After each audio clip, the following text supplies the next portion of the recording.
Hello students, मैं अंजलि पयार स्वागत करती हूँ आपका आईसीटी वर्चुअल क्लासरूम देहरादून से।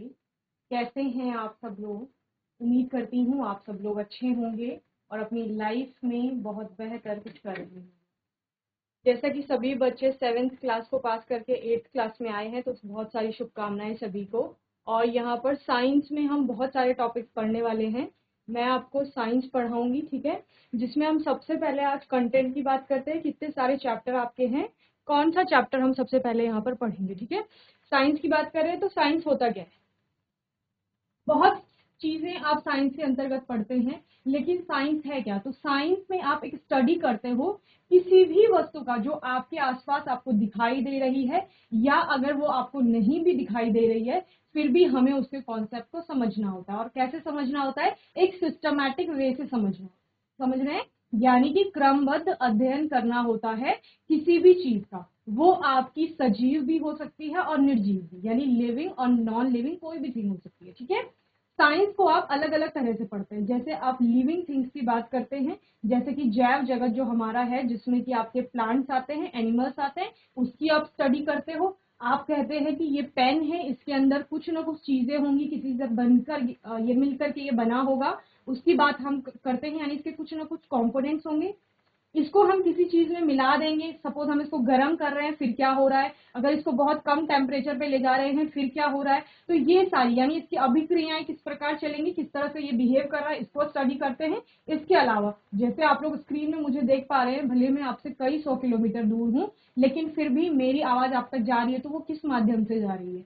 अगर आपका फैन चल रहा है तो वो कैसे काम कर रहा है? तो ये सारी चीजों को हम किसके अंतर्गत पढ़ते हैं? साइंस यानी विज्ञान के, और प्राकृतिक विज्ञान जिसे हम कहते हैं नेचुरल साइंस, उसके अंतर्गत पढ़ते हैं। Okay, so a system of knowledge about the physical, chemical and biological universe and the things that occur in it is called science, ठीक है। जो भी चीजें आपके पास है फिजिकली भौतिक जगत में, केमिकली रासायनिक रूप से, या फिर बायोलॉजिकल जिसे हम जीव जगत कह रहे हैं, वहां पर उन सभी को हम किसके अंतर्गत पढ़ेंगे? विज्ञान के अंतर्गत पढ़ेंगे। It is an objective observation that explains the basic rule of nature. Another approach to defining science is as the information gained through practice. Okay, यानी कि जितना आप प्रैक्टिस करेंगे उससे आपको नॉलेज प्राप्त होगा, ठीक है। यहाँ पर आप प्रैक्टिकल करके भी देखते हैं कि कैसे कैसे क्या हो रहा है। जैसे कि नेचर में कई चीजें पहले से ही विद्यमान थी। जब आप कहते हैं हम खाना खा रहे हैं, जब हम साइंस को नहीं भी पढ़ रहे थे, खाना हम तब भी खा रहे थे, और साथ साथ क्या हो रहा था, बॉडी में उसका डाइजेशन भी हो रहा था, यानी शरीर पाचन भी कर रहा था। फिर वो सब कैसे हो रहा है, इसके लिए हमने उसको स्टडी करना शुरू किया, ठीक है। तो सब कुछ पहले से ही हो रहा है, हमें सिर्फ उसको पढ़ना है। Okay, there are 3 primary division of science, जहां पर हम 3 मेन जो आपकी शाखाएं होती हैं विज्ञान की, वो कौन कौन सी होती हैं? बायोलॉजी हो गया, केमिस्ट्री हो गया, फिजिक्स। बायोलॉजी में आप क्या पढ़ते हैं? जीव जगत के बारे में पढ़ते हैं, सूक्ष्म जीवों के बारे में पढ़ते हैं, यानी जितना भी आपके प्लांट, एनिमल, माइक्रो ऑर्गेनिजम्स आते हैं, ये सारा आप बायोलॉजी में पढ़ते हैं। ओके, इसके अलावा केमिस्ट्री की बात करते हैं, रसायन की, तो जितनी भी केमिकल रिएक्शंस होती हैं वो आप यहाँ पर पढ़ते हैं। केमिकल चेंजेस की बात करते हैं, वो यहाँ पर पढ़ते हैं, यानी परिवर्तन किस प्रकार से हो रहा है उसकी बात करते हैं। तो हमने केमिस्ट्री की बात की। इसके बाद आपका फिजिक्स आता है, जो भी आपका भौतिक विज्ञान है, जहां पर आप लाइट के बारे में पढ़ते हैं कि लाइट कैसे आ रही है, आपका इलेक्ट्रिक करंट जो फ्लो हो रहा है वायर में कैसे फ्लो हो रहा है, ये सब पढ़ते हैं। मैग्नेट के बारे में आप लोग पढ़ते हैं, फोर्स के बारे में पढ़ते हैं कि कोई चीज उठाकर हम एक स्थान से दूसरे स्थान पे रख रहे हैं तो उस पर क्या हो रहा है, आप चल रहे हैं, चलने में आपकी चाल क्या है उसकी बात करते हैं, दिशा की बात आप लोग करते हैं। तो ये सारा आप इसके अंतर्गत पढ़ेंगे, ठीक है। तो विज्ञान क्या है आपका? विज्ञान 2 शब्द वी और ज्ञान से मिलकर के बना हुआ है, अर्थात विशिष्ट ज्ञान, ठीक है। किसी भी चीज के बारे में आपको बहुत अच्छा ज्ञान प्राप्त करना है तो वो विज्ञान के में आप पढ़ेंगे, ठीक है। इससे साफ पता चलता है कि विज्ञान की अवधारणा विशेष ज्ञान से है। विज्ञान को इंग्लिश में साइंस कहते हैं, जिसको कि साइंटिया वर्ड से लिया गया। ये एक लैटिन भाषा का आपका वर्ड है, जिसका मतलब होता है ज्ञान को प्राप्त करना या किसी की भी विषय के बारे में जानना। ओके, तो किसी भी वस्तु का जो हम क्रमबद्ध अध्ययन करते हैं, क्रमबद्ध अध्ययन से आप क्या समझते हैं? सबसे पहले आपने इस पेन को देखा, ठीक है, आपने क्या बोला? मैम ये एक पेन है, इसका अपना एक शेप है, यानी अपना एक आकार है, और एक कलर है, व्हाइट कलर का ये है, सॉलिड स्टेट में ये होगा, ठीक है, ठोस अवस्था में है। तो सिस्टम से आप चल रहे हैं, फिर आप कहेंगे मैम इसको हम तोड़ करके देखते हैं कि कितने भाग इसके हो रहे हैं, क्या किस किस चीज से मिलकर के ये बना हुआ, तो एक सिस्टम से चलेंगे। इसके अलावा जैसे आप एक पेड़ को देख रहे हो, सपोज कि ये पेड़ है, ये ग्रीन कलर का है, इतनी इसकी हाइट है, ठीक है, और इसका स्टेम होगा, रूट इसकी कैसी है, फिर इसके डिफरेंट डिफरेंट पार्ट आप पढ़ते हैं। तो इस प्रकार से सिस्टम से आप चलते हो। तो सिस्टमैटिक नॉलेज किसी भी सब्जेक्ट के, किसी भी टॉपिक के बारे में आप जब देख रहे हो, वही आपका क्या है, विज्ञान।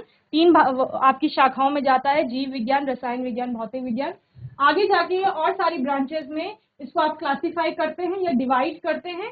फिलहाल के लिए तीन आपकी मेन ब्रांचेस होंगी, ठीक है। क्या क्या आप इसमें पढ़ने वाले हैं, चैप्टर आपके क्या क्या होंगे। सबसे पहले क्रॉप प्रोडक्शन एंड मैनेजमेंट की बात करते हैं। सेकंड चैप्टर है माइक्रो ऑर्गेनिज्म का, ये दोनों ही चैप्टर आपके बायोलॉजी में आएंगे, ठीक है। थर्ड चैप्टर है कोल एंड पेट्रोलियम, जहां पर आप कोयले और पेट्रोलियम के बारे में पढ़ेंगे। फोर्थ आपका है कंबशन एंड फ्लेम, ये दोनों ही चैप्टर आपके केमिस्ट्री में यानी रसायन विज्ञान के अंतर्गत आएंगे, ओके। चैप्टर फिफ्थ है आपका conservation of plants and animals, यानी कि कैसे संरक्षण दिया जाता है जीवों को, उसके बारे में इस अध्याय में पढ़ेंगे। ये आपका बायोलॉजी का है। रिप्रोडक्शन इन एनिमल, प्रजनन कैसे होता है आपका जीवों में या जानवरों में, प्राणियों में, वो आप इस चैप्टर में पढ़ेंगे, ये भी बायोलॉजी का चैप्टर है। Seventh reaching the age of adolescence, ये भी आपका बायो का चैप्टर है। फोर्स एंड प्रेशर, बल और आपका दाब जो है, दबाव जिसे आप कहते हैं, वो आपका फिजिक्स का चैप्टर होगा। फ्रिक्शन यानी कि घर्षण, ये भी आपका फिजिक्स का है। साउंड जो आती है, ध्वनि जिसे आप कहते हैं, वो भी आपका फिजिक्स का चैप्टर है। Chemical effect of electric current, ये भी आपका फिजिक्स में आएगा। सम नेचुरल फेनोमेना फिजिक्स का है। लाइट भी आपका फिजिक्स का चैप्टर है। तो ये सारा आपका कंटेंट हो गया। इतने चैप्टर आप क्लास 8 में यहाँ पर पढ़ने वाले हैं, ओके। मैं आपको क्या पढ़ाऊंगी, मैं आपको केमिस्ट्री में जो आपके चैप्टर्स आएंगे उनके बारे में आपको बताऊंगी, जिसमें कि सबसे पहला चैप्टर आएगा आपका कोल एंड पेट्रोलियम, यानी कि कोयले के बारे में पढ़ेंगे, पेट्रोलियम प्रोडक्ट्स के बारे में यहाँ पर पढ़ेंगे।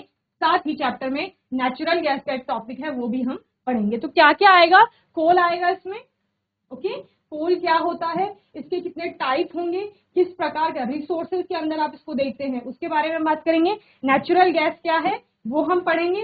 Some natural resources are limited, कौन कौन से नेचुरल रिसोर्सेज आपके लिमिटेड है उनकी बात करेंगे, ओके। तो अपना चैप्टर स्टार्ट करते हैं हम लोग।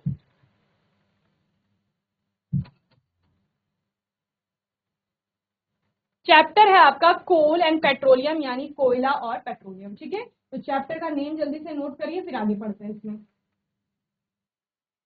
तो बच्चे इस चैप्टर में आप लोग कोल और जैसे पेट्रोलियम की बात कर रहे हैं, कोयला हमें कहाँ से मिलता है, प्रकृति से मिलता है। पेट्रोलियम प्रोडक्ट्स हमें कहाँ से मिलते हैं, प्रकृति से मिलते हैं, ठीक है। यानी नेचर से हमें ये सारी चीजें प्राप्त हो रही है। नेचर से हमें और भी बहुत सारी चीजें प्राप्त होती है। इसके अलावा कुछ चीजें ऐसी होती है जिसे मनुष्य खुद बनाता है, ठीक है, लेकिन वो भी किसी न किसी तरह से नेचर से कोई ना कोई सब्सटेंस का या किसी न किसी सामग्री का प्रयोग करके ही उसका निर्माण किया जाता है, ओके। तो यहाँ पर सबसे पहले समझना है कोयला क्या है। कोयला हमारी एक दैनिक आवश्यकता है, समझ रहे हैं। और हम दैनिक आवश्यकताओं में किसकी बात करते हैं, हमें खाने की जरूरत है, हम किसी न किसी चीज पर निर्भर है खाने के लिए। आप पेड़ों से लगा लो, आप फलों से लगा लो, आप अगर कोई भी अनाज की बात करते हैं तो खाने के लिए हम दूसरों पर निर्भर हैं, अगर मैं मनुष्यों की बात करूं, ठीक है। इसके अलावा अगर आपको वस्त्र चाहिए, वस्त्र भी आप किसी चीज से बना रहे हैं। तो हर एक चीज जो हमारी दैनिक आवश्यकता की पूर्ति कर रही है वो क्या है, वो एक संसाधन के रूप में हम उसको पढ़ेंगे, ठीक है। तो संसाधन क्या है, अगर ये पेन से मैं लिख रही हूँ, मेरी आवश्यकता थी कि मुझे लिखना है और ये उस आवश्यकता की पूर्ति कर रहा है, तो ये एक क्या है, संसाधन। मुझे प्यास लग रही है, मैं प्यास अपनी मुझे प्यास लग रही है तो मैं पानी का उपयोग करूंगी अपनी प्यास को बुझाने के लिए, तो वो पानी क्या है, संसाधन, ठीक है। इसी प्रकार से मुझे भोजन चाहिए, अगर अगर मुझे भूख लग रही है, मैं खाने का प्रयोग करूंगी अपनी भूख को शांत करने के लिए, तो वो भोजन क्या हो जाएगा, एक संसाधन हो जाएगा, ठीक है। तो इस प्रकार से जिस भी वस्तु का आप यहाँ पर प्रयोग कर रहे हो अपनी दैनिक आवश्यकता की पूर्ति के लिए, वो क्या होगी, वो रिसोर्स यानी कि संसाधन कहलाएगी, ठीक है। तो रिसोर्स क्या होता है बच्चे, रिसोर्स आपका होता है इन अवर एवरीडे लाइफ, हमारी प्रत्येक दिन की जो दिनचर्या है, we use a large number of materials, हम क्या करते हैं, बहुत सारी संख्या में वस्तुओं का उपयोग करते हैं। सुबह से लेकर, जब आप सुबह उठे होंगे तब से लेकर के और रात तक जब आप सोते हैं तब तक कितनी सारी वस्तुओं का हम लोग प्रयोग करते हैं। तो वो सारी वस्तुएं जो हमारे बेसिक नीड्स को, जो हमारी आवश्यकताएं हैं, उनको पूरा कर रही हैं, तो वो सारे हमारे लिए क्या हो जाएंगे, संसाधन हो जाएंगे। ठीक है, we use a large number of material for our basic need. Some of these materials are found in nature whereas are man made. ठीक है, जबकि क्या है, कुछ तो हमें नेचर से प्राप्त हो रहा है, whereas other are man made, और जबकि कुछ कैसी हैं, आपको मनुष्य द्वारा निर्मित या कृत्रिम रूप से जिन्हें कहा जाता है बनाई जाती हैं। तो इस प्रकार से दो तरह से आपको संसाधन मिल रहे हैं। एक तो आपको क्या मिल रहा है, प्रकृति से डायरेक्ट मिल रहा है, दूसरा आपको मनुष्य के द्वारा या हम लोगों ने जिसको बनाया है उसके बाद हम उसका उपयोग कर रहे हैं। तो दो तरह से आप संसाधनों को देखते हैं, एक नेचुरल रिसोर्सेज जिसे कहा जाता है, दूसरा आपका मैन मेड रिसोर्सेज जिन्हें आप कहते हैं। Okay, air, water, soil, sunlight, coal, petroleum, natural gas and minerals are obtained from nature, so they are called natural resources. ठीक है, आप कह रहे हो हम जैसे सांस ले रहे हैं तो हवा, इनडायरेक्टली ऑक्सीजन का प्रयोग कर रहे हैं, तो हवा वहां पर प्रयोग में आ रही है, और हवा बहुत सारे काम में आप प्रयोग में लाते हो। वाटर की बात करते हैं, जल बेसिक नीड है, सबसे ज्यादा आवश्यकता जिसकी है, वो भी आपको नेचर से प्राप्त हो रहा है। सॉइल, मृदा, मिट्टी की बात करते हैं, वो भी नेचुरल है। सनलाइट, सूर्य के प्रकाश की बात करते हैं, वो भी नेचुरल है। कोल नेचर से मिल रहा है, पेट्रोलियम आपको नेचर से मिल रहा है। नेचुरल गैसेस की बात करते हैं, वो भी आपको कहाँ से मिल रही हैं, नेचर से मिल रही हैं। इसके अतिरिक्त अगर आप मिनरल्स यानी खनिजों की बात करते हैं, तो वो भी आपको कहाँ से मिल रहे हैं, नेचर से मिल रहे हैं। प्रकृति से चूंकि मिल रहे हैं तो कैसे हैं, प्राकृतिक संसाधन है। Okay, on the other hand, दूसरी तरफ हमें क्या देखने को मिलता है, जैसे आपने कहा हमारे आसपास प्लास्टिक का कोई भी ऑब्जेक्ट हो सकता है, कोई भी वस्तु हो सकती है। ठीक है, आपका सपोज वाटर बॉटल है या फिर आपका ज्योमेट्री बॉक्स हो गया, कोई भी चीज है जो प्लास्टिक से मिलकर के बनी हुई। तो जो प्लास्टिक है उसको मनुष्य ने बनाया है, वो नेचर से नहीं मिला, उसको किसने बनाया, मनुष्य ने। तो वो कैसा हो गया, मानव निर्मित आपका संसाधन हो गया। इसके अलावा आप किसकी बात करते हैं, सिंथेटिक फाइबर्स की बात करते हैं। ठीक है, जो सिंथेटिक फाइबर होते हैं, एक फाइबर होता है जैसे कपास की बात कर रहे हैं, जूट की बात कर रहे हैं, तो वो कहाँ से मिल रहा है, प्रकृति से मिल रहा है। लेकिन वहीं पर जैसे आप नायलॉन की बात करते हैं, रेयन, तो इनको लेबोरेटरीज में बनाया जाता है। तो ये कैसे हैं, ये सिंथेटिक फाइबर है जिसका निर्माण मनुष्य कर रहा है। ठीक है, पेंट्स की बात करते हैं, तो पेंट आपको कहीं नेचर से तो नहीं मिल रहा है, इसको भी लेबोरेटरीज में बनाया जाता है। अलग अलग प्रकार के आपको पेंट्स देखने को मिलते हैं। ड्रग्स, औषधियों की बात करते हैं आप लोग, दवाइयों की, तो इनको भी मनुष्य ही बनाता है। एक्सप्लोजिव्स की बात करते हैं, इनका निर्माण भी मनुष्य करता है। तो ये सारे कैसे हैं, मैन मेड मटेरियल्स हैं, या इनको आप क्या कहेंगे, रिसोर्सेज कहेंगे। ओके, तो संसाधन आपका क्या है, जो भी वस्तु आपके यूज में आ रही है, आपकी बेसिक नीड्स को फुलफिल कर रही हैं, यानी आपकी जो आवश्यकताएं हैं उनको पूर्ण कर रही हैं, वो आपका संसाधन होगा। दो तरह से संसाधनों को पढ़ेंगे, एक नेचुरल रिसोर्सेज, एक आपका मैन मेड रिसोर्सेज आप कहोगे। नेचुरल रिसोर्सेज वो रिसोर्सेज है जो आपको नेचर यानी प्रकृति से प्राप्त हो रहे हैं। ओके, तो रिसोर्स को कहा जाता है आपका संसाधन। संसाधन क्या है, अपने दैनिक जीवन में हम अपनी मूलभूत आवश्यकताओं के लिए बड़ी संख्या में सामग्रियों का उपयोग करते हैं, यही आपका क्या है, संसाधन होगा। इनमें से कुछ सामग्री प्रकृति में पाई जाती हैं, जबकि अन्य क्या है, मानव निर्मित। ओके, हवा, पानी, मिट्टी, धूप, कोयला, पेट्रोलियम, प्राकृतिक गैस, खनिज प्रकृति से प्राप्त होते हैं, इसलिए इन्हें क्या कहा जाता है, प्राकृतिक संसाधन कहा जाता है। दूसरी ओर आप प्लास्टिक की बात करते हैं, सिंथेटिक फाइबर्स की बात करते हैं, यानी संश्लेषित रेशा जिसे कहा जाता है, पेंट, ड्रग्स की बात करते हैं, यानी कि औषधि भी जिन्हें आप कहते हैं, विस्फोटकों की बात करते हैं। ये सारे क्या हैं, आपके मानव निर्मित सामग्री या मानव निर्मित संसाधन आप इनको कहते हैं। ओके, तो इस प्रकार से संसाधन हो गया, संसाधन के दो प्रकार हो गए। ओके, इतना आप नोट करेंगे जल्दी से, फिर हम आगे चलते।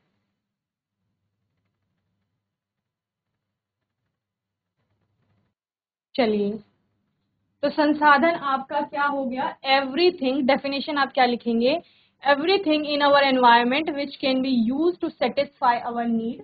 हमारे एनवायरमेंट में, पर्यावरण में जो भी ऐसी चीजें हैं जो हमारी नीड को फुलफिल कर रही हैं, जरूरतों को या आवश्यकताओं को पूरा करने के लिए जिनका हम उपयोग कर रहे हैं, needs, provided it is technologically accessible, economically feasible and culturally acceptable, can be termed as resource। ठीक है, क्या जो तकनीकी रूप से हमें सुलभ हो रही हैं, आर्थिक रूप से हमारे लिए व्यवहार्य हैं, या आप क्या कहोगे जो इजीली अवेलेबल हो रही हैं, इसके अलावा सांस्कृतिक रूप से जो क्या है स्वीकार्य हैं, जिन्हें आप कह रहे हो, ये सारी चीजें किसमें आएंगी बच्चे, संसाधनों के रूप में इनको जाना जाएगा या संसाधन इनको कहा जाएगा। ओके, तो क्या क्या हो गया, संसाधन हमारे पर्यावरण में वह सब कुछ, ठीक है, वो सारी चीजें जो क्या कर रही हैं, जरूरतों को पूरा करने के लिए, कोई भी हमारी जरूरत है, हमें भूख लग रही है तो हम खाना खा रहे हैं, हमें प्यास लग रही है तो हम पानी पी रहे हैं, तो हमारी जरूरत थी, उस जरूरत को क्या कर रहे हैं, पूरा कर रहे हैं, पूरा करने के लिए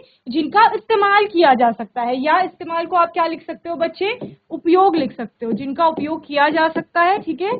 और जरूरत आपकी क्या हो गई, आवश्यकता भी आप इसे लिख सकते हैं कि आवश्यकताओं को पूरा करने में जिनका उपयोग किया जा सकता है। और बशर्ते, शर्त क्या होनी चाहिए कि वो कैसा होना चाहिए, तकनीकी रूप से सुलभ होना चाहिए। ओके, यानी कि बहुत ज्यादा उस पर आपको कोई एफर्ट्स नहीं लगाने पड़ रहे हैं, आर्थिक रूप से व्यवहार्य होना चाहिए, या आप क्या बोलोगे कि जो सस्ता हो सके, ठीक है, सस्ते में हमें क्या हो रहा है, उपलब्ध हो रहा है, ऐसा हो। इसके अलावा सांस्कृतिक रूप से स्वीकार्य हो, ठीक है, यानी किसी के कल्चर को किसी भी प्रकार से अफेक्ट नहीं कर रहा है, किसी भी संस्कृति पर कोई नकारात्मक प्रभाव इससे नहीं पड़ना चाहिए उसके उपयोग से। तो ऐसी सारी चीजों को क्या कहा जा सकता है, स्वीकार्य हो, संसाधन के रूप में उसे कहा जा सकता है या जाना जा सकता है, या इसी को आप क्या कहेंगे, संसाधन कहेंगे। ओके, तो ये आपका पूरा क्या होगा, संसाधन की आप डेफिनेशन ऐसे लिख सकते हैं। ओके, चलिए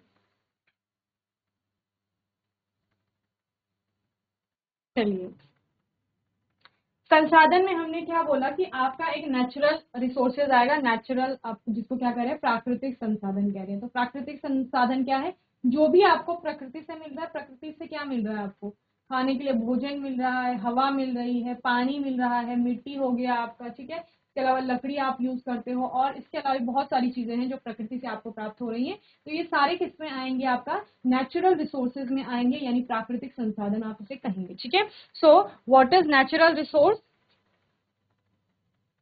तो नेचुरल रिसोर्स क्या है आपका, everything that nature provide is considered a natural resource, ठीक है, जो भी हमें प्रकृति से मिल रहा है, या प्रकृति या नेचर आपका जो भी हमें प्रोवाइड कर रही है, उसको किस में कंसीडर किया जा सकता है, नेचुरल रिसोर्स में कंसीडर किया जा सकता है। यानी कि प्रकृति से जो भी मिल रहा है, प्रकृति से समझते नेचुरली जो चीज हमें मिल रही है वहां से, वो हमारा क्या है, प्राकृतिक संसाधन हो। Okay, they contribute to a country's economy, ये किसी भी देश की इकोनॉमी में या जो जो भी वहां की अर्थव्यवस्था है उसमें कंट्रीब्यूट करती हैं।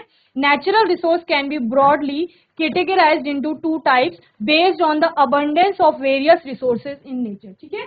अब पहले आपने रिसोर्स को पढ़ा, उसको आपने दो तरह से अलग अलग क्लासिफाई किया, यानी दो वर्गों में आपने विभाजित किया रिसोर्स संसाधन को, एक आपका नेचुरल रिसोर्सेज है, एक मैन मेड रिसोर्सेज है। ओके, नेचुरल रिसोर्सेज यानी प्राकृतिक संसाधन, मैन मेड जिन्हों आप कृत्रिम या मानव निर्मित संसाधन भी कह रहे थे। फिर आपने प्राकृतिक संसाधन को पढ़ना शुरू किया, आपने कहा जो प्रकृति से हमें प्राप्त हो रहे हैं संसाधन, उनको प्राकृतिक संसाधन कहा जाएगा। अब उस प्राकृतिक संसाधन को दो तरह से विभाजित करेंगे, और दो तरह से किस आधार पर विभाजित करोगे, उसकी अबंडेंस के आधार पर, यानी कितनी उसकी मात्रा है हमारे पर्यावरण में या हमारे एनवायरमेंट में, उस आधार पर हम उन्हें वर्गीकृत करेंगे। और इस आधार पर दो तरह से हम इसको वर्गीकृत करते हैं, एक आपका आता है इन एग्जॉस्टिबल नेचुरल रिसोर्सेज, और एक आता है एग्जॉस्टिबल नेचुरल रिसोर्स। ओके, तो क्या हो गया, प्राकृतिक संसाधन जो प्रकृति से प्राप्त हो रहे हैं, ये प्राकृतिक संसाधन जो है किसी भी देश की जो अर्थव्यवस्था होगी उसमें इनका डायरेक्ट रोल रहता है, उसको बढ़ाने में, कम करने में, जो भी आप कहो। फिर इसको कैटेगराइज किया जाता है, किसको, नेचुरल रिसोर्स को, दो तरह से, और किस बेस पर, उनकी अबंडेंस के बेस पर, या आप क्या कहोगे कि क्वांटिटी कितनी है, मात्रा कितनी है, ठीक है। जैसे आप कह रहे हो कि सनलाइट आ रही है, सूर्य का प्रकाश एक नेचुरल रिसोर्स है, तो उसकी मात्रा कितनी है, तो बहुत ज्यादा मात्रा, ऐसा तो नहीं है कि कोई एक दिन आएगा सूर्य प्रकाश देना बंद कर देगा कि अभी सब खत्म हो गया है, ऐसा नहीं होगा।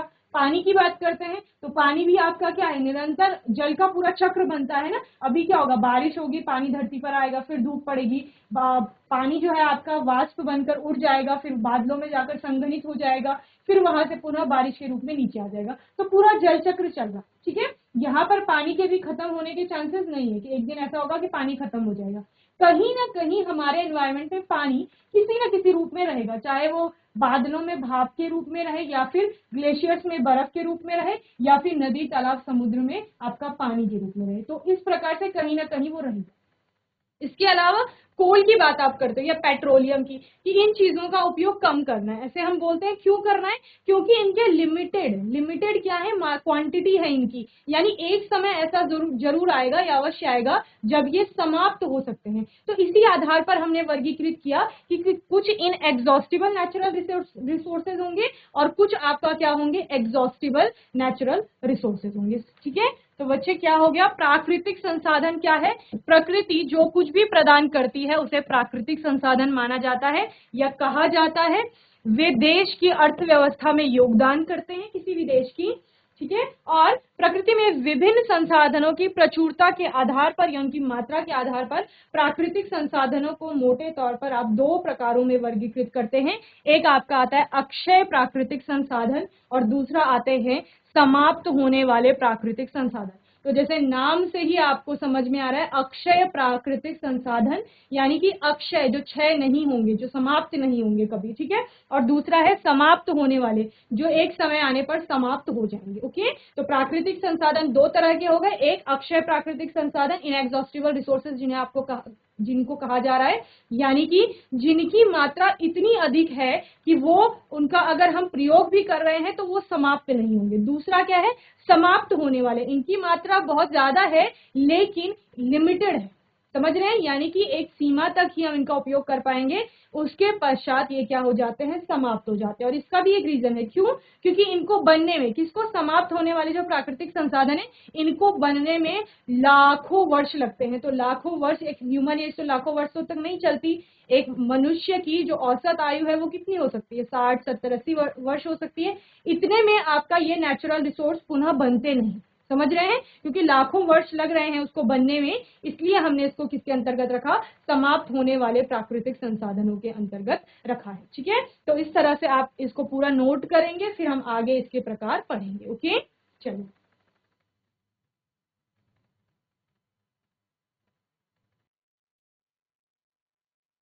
तो बच्चों आज के सेशन में हमने क्या क्या पढ़ा, आज हमने सबसे पहले बात की संसाधन की। ठीक है, थर्ड चैप्टर चल रहा है आपका, कोल एंड पेट्रोलियम। संसाधन क्या है, जो भी सामग्री या जो भी चीज आपकी आवश्यकताओं की पूर्ति कर रही है वो सभी संसाधन होंगे। वो वस्तुएं आप कहाँ से ले रहे हैं, वो चीजें या सामग्री आपका कहाँ से आ रहा है, अगर नेचर से आ रहा है, प्रकृति से आ रहा है तो प्राकृतिक संसाधन है। अगर आपका उसको मनुष्य या हम स्वयं उसका निर्माण कर रहे हैं तब उसको उपयोग में ला रहे हैं तो वो मानव निर्मित हो जाएगा, उसको मानव निर्मित संसाधन कहा जाएगा। फिर हमने नेचुरल रिसोर्सेज को दो तरह से पढ़ा, उनके अबंडेंस के आधार पर या उनकी प्रचुरता के आधार पर। ठीक है, कुछ संसाधन ऐसे होते हैं प्राकृतिक रूप से जो कि क्या हो जाते हैं, एक समय आने पर समाप्त हो जाएंगे, जबकि कुछ ऐसे हैं कि जिनकी मात्रा इतनी अधिक है कि वो समाप्त नहीं होंगे। तो दो तरह से वर्गीकरण हो गया, अक्षय प्राकृतिक संसाधन यानी कि जो कभी समाप्त नहीं होंगे, और समाप्त होने वाले प्राकृतिक संसाधन यानी कि जिनकी समय, जो जिनकी सीमा, आप क्या कह सकते हैं, एक सीमा तक ही जिनका आप उपयोग कर पाएंगे, उसके बाद वो क्या हो जाएंगे, समाप्त हो जाएंगे। ओके, इतना आपको अच्छे से रिवाइज करना है। कोई भी डाउट होगा, क्वेश्चन होगा तो आने वाले सेशन में आप पूछ लेंगे। अपने आने वाले सेशन में हम इन्हीं दो प्रकारों को आगे डिस्कस करेंगे। और तब तक के लिए आईसीटी वर्चुअल क्लासरूम से जुड़ने के लिए धन्यवाद।